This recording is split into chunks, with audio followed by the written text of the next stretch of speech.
Welcome to parse homeopathy. मैं हूं doctor Ramdev Lamoria as a homeopathy consultant. आज हम बात करेंगे नसों की कमजोरी की कौन सी दवा हो सकती है, यानी आपको अगर नर्व वीकनेस की प्रॉब्लम है तो उसके अंदर होम्योपैथी की मेडिसिन आपकी कैसे मदद कर सकती है। और इसके साथ में हम जानने की कोशिश करेंगे कि आपकी नसों में कमजोरी अगर होती है तो आपको अलग अलग ऑर्गन्स के अंदर किस तरीके के लक्षण महसूस होते हैं, तो इसी के बारे में डिस्कस करेंगे। तो इस वीडियो को लास्ट तक जरूर देखिएगा। फ्रेंड्स, नर्व वीकनेस एक बहुत बड़ा चैप्टर है, लेकिन हम ब्रीफ के अंदर संक्षिप्त में हम बात करेंगे कि अलग अलग ऑर्गन्स के अंदर किस तरीके के लक्षण आपको नजर आते हैं। अगर आपको किसी भी बॉडी पार्ट्स के अंदर नर्व वीकनेस है या नसों में कमजोरी है तो कॉमनली जो हमारे सिम्टम्स आते हैं कि उस पार्ट के अंदर झुनझुनी होने लग जाती है, वहाँ पर दर्द का एहसास होने लग जाता है, हल्का या तेज़ दर्द भी हो सकता है, या कुछ ऐसा लगता है वहाँ पर रेंग रहा है, या उस पार्ट में वीकनेस का एहसास होने लग जाता है। लेकिन अलग अलग ऑर्गन्स के अंदर अलग अलग तरीके के लक्षण देखे जाते हैं। तो चलिए बात करते हैं कि अगर आपको कॉमन सिम्टम्स हैं तो हमने प्रीवियस वीडियोज़ के अंदर भी डिस्कस किया है कि अवेना सटाइवा और अश्वगंधा का आप इस्तेमाल कर सकते हैं। लेकिन कुछ ऐसी सिचुएशंस भी होती है जो अलग अलग ऑर्गन्स के अकॉर्डिंग आपको डिसाइड करनी होती है। तो चलिए बात करते हैं कि अलग अलग ऑर्गन्स पे किस तरीके के इफेक्ट आते हैं। तो सबसे पहले हम बात करते हैं, अगर आपको सेरेब्रोस्पाइनल, आपकी जो मेन ब्रेन की जो नसें होती है उनके अंदर कमजोरी है तो आपको कैसा लगेगा। फ्रेंड्स, सबसे पहली चीज़ आती है कि अगर आपको दिमागी नसों के अंदर कमजोरी है तो उसके अंदर आपको वीकनेस का एहसास होने लग जाता है, आपकी मेमोरी प्रॉपर तरीके से वर्क नहीं करती है, कन्फ्यूजन पैदा होने लग जाते हैं। आपको स्काल के ऊपर सिर पर हाथ लगाएंगे तो टेंडरनेस का एहसास होने लग जाएगा। इसके साथ साथ में खिंचाव का एहसास होता है, सर दर्द होने लग जाता है। ऐसी शिकायत आपको हो सकती है, या थोड़ा सा भी आप दिमागी रूप से कोई काम करेंगे वो थक जाएंगे।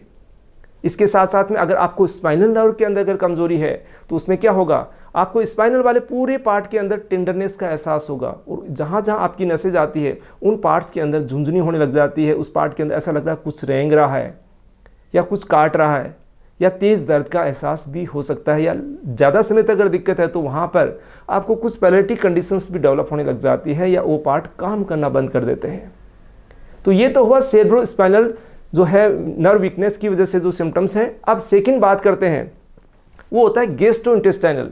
अगर आपके पेट के आंतों के अंदर जो नसें होती है उनके अंदर कमजोरी आती है तो आपको क्या हो सकता है, बार बार आपका पेट फूलने लग जाता है। आप हल्का भोजन खाते हैं, बिल्कुल हल्की डाइट लेते हैं तो भी आपका पेट फूल जाता है, पेट में गुड़गुड़ की आवाज़ें आने लग जाती है, आपको बार बार बिना वजह ही कोई वोमिट होने लग जाती है, उल्टी जैसा बना हुआ रहता है, मन बना हुआ रहता है, आपका डाइजेशन आपको पूरी तरीके से सपोर्ट नहीं करता है, कई बार लूज मोशन स्टार्ट हो जाते हैं, कोई किसी तरीके का कोई इन्फेक्शन है लेकिन आपको लूज मोशन कंट्रोल ही नहीं होते हैं।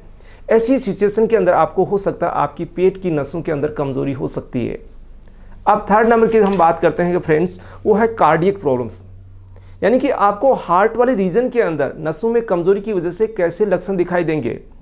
फ्रेंड्स, आपने देखा होगा कई बार आपकी छोटी से भी दिमाग थोड़ा सा काम करने से आपकी हार्ट की जो पैल्पिटेशंस होती है, धड़कन होती बढ़ जाती है। आप थोड़ी सी कोई न्यूज़ सुनते हैं उसकी वजह से धड़कन बढ़ जाती है, तो कहीं ना कहीं आपको उसके अंदर नर्व वीकनेस हो सकती है। या फिर आपको छाती वाले रीजन के अंदर जकड़ाहट का एहसास हो सकता है, दर्द का एहसास हो सकता है, टाइटनेस लग सकती है, या फिर आपके पेट वाली जो एब्डोमेन मोटी जो धमनी होती है उसके अंदर आपको फुदकता हुआ ऐसा एहसास होगा, या फिर छोटी छोटी जो नलियाँ होती है खून की उनके अंदर आपको पैल्पिटेशन का एहसास होगा, वहाँ पर फुदकती हुई महसूस होगी। तो ऐसी अगर शिकायत है तो आपको कार्डियक नर्व्स की कहीं ना कहीं कोई प्रॉब्लम हो सकती है, या उनके अंदर कमजोरी का एहसास हो सकता है। तो फ्रेंड्स, अगर मान लीजिए आपने सब इन्वेस्टिगेशन करवा ली, उसके अंदर आपको हार्ट का दर्द नहीं आ रहा है या और कोई दिक्कत नहीं आ रही, तो आपको हो सकता है नर्व के अंदर वीकनेस हो। अब बात करते हैं, अगर आपको यूरिनरी सिस्टम से रिलेटेड किसी तरीके की नसों के अंदर कमजोरी है तो आपको कैसा एहसास होगा।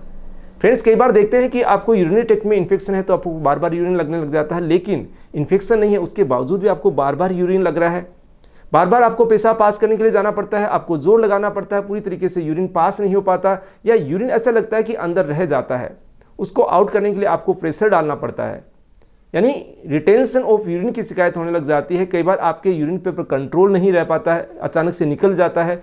तो ये शिकायत, या इरिटेबल ब्लैडर, ये यूरिन का जो ब्लैडर है, पेशाब की थैली है, वो इरिटेबल हो जाती है, तो उसके अंदर भी कहीं ना कहीं नर्वस सिस्टम आपका इन्वॉल्व हो सकता है, नसों में कमजोरी की शिकायत हो सकती है। अब बात करते हैं पांचवें ऐसे ऑर्गन के अंदर जिसके अंदर कॉमनली सिम्टम्स देखे जा सकते हैं, वो है genital organs. Friends, mail genital organs के अंदर अगर आपको दिक्कत हो रही है, आपको बार बार इम्पोर्टेंसी की शिकायत, बार बार सोपनदोष की शिकायत है, आपको एडिक्शन हो गया है मेस्टरबेशन का, तो भी आपको नर्व वीकनेस की शिकायत हो सकती है। या जो आपकी जो सोच होती है सेक्सुअल इंटेलिजेंस की तरफ ले जाती है, तो भी आपको हो सकता है कहीं ना कहीं जेनिटल नर्व्स के अंदर वीकनेस की शिकायत हो सकती है। तो अब बात करते हैं जो ये पांचों ऑर्गन्स है, इनके अंदर अलग अलग आपने सिम्टम्स देखे, लेकिन अब बात करेंगे कॉमन मेडिसिन के बारे में जो आपके किसी भी तरीके के नर्व डिजनरेशन, नर्व वीकनेस को कवर कर सकती है। तो सबसे टॉप लीडिंग मेडिसिन में होम्योपैथी के अंदर आती है जो आपकी इन कंडीशन के अंदर अच्छी मदद कर सकती है, वो है पिक्रिक एसिड। पिक्रिक एसिड उन कंडीशन में इंडिकेट होती है जहां पर आपको डिजनरेटिव चेंजेस, नसों के अंदर कमजोरी और जो भी मैंने सिम्टम्स बताए हैं उनको पूरी तरीके से कवर करने में हेल्प करती है। तो पिक्रिक एसिड 30 पावर को आप 2 से 3 बूंद जीभ पे ले सकते हैं, 4 या 5 बूंद आप आधा कप पानी में दिन में 3 बार इस्तेमाल कर सकते हैं। ये ड्यूरेशन डिपेंड करता है कि आपकी कंडीशंस कैसी हैं, क्या क्या आपको सिम्टम्स हैं, उसको कितने समय तक आप उसी के अकॉर्डिंग ले सकते हैं। सेकेंड जो खास मेडिसिन आती है दोस्तों वो है एसिड फोस।